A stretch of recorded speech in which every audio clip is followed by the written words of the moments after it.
Samajwadi party के राष्ट्रीय अध्यक्ष अखिलेश यादव द्वारा एसआईआर स्पेशल इंटेंसिव रिवीजन प्रक्रिया को लेकर दिए गए बयान पर उत्तर प्रदेश सरकार के मंत्री और सुहेलदेव भारतीय समाज पार्टी के अध्यक्ष ओम प्रकाश राजभर ने तीखा हमला बोला।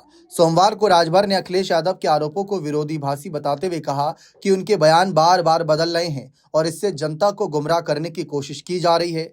ओम प्रकाश राजभर ने कहा कि पहले अखिलेश यादव दावा कर रहे थे कि उनका वोट काटा जा रहा है और अब वे कह रहे हैं कि भाजपा का वोट काटा जा रहा है।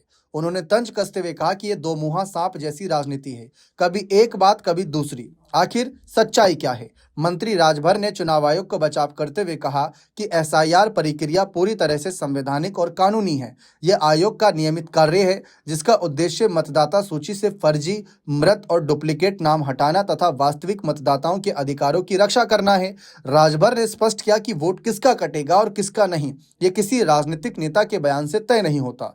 मतदाता स्वयं जानता है कि उसका नाम सूची में है या नहीं। यदि किसी का नाम गलती से हट जाता है तो उसके लिए सुधार और अपील की पूरी व्यवस्था मौजूद है। अखिलेश यादव के आरोपों पर पलटवार करते हुए ओपी राजभर ने कहा कि विपक्षी दल चुनाव नजदीक आते ही हार के बहाने ढूंढने लगते हैं। कभी ईवीएम पर सवाल उठाए जाते हैं तो कभी मतदाता सूची पर। यह जनता को भ्रमित करने की पुरानी राजनीति है। मंत्री राजभर ने कहा कि लोकतंत्र में सबसे बड़ी ताकत मतदाता होता है और उसकी निष्पक्षता पर सवाल उठाना लोकतांत्रिक व्यवस्था को कमजोर करता है। चुनाव आयोग एक स्वतंत्र संवैधानिक संस्था है और उसके काम पर अविश्वास जताना उचित नहीं।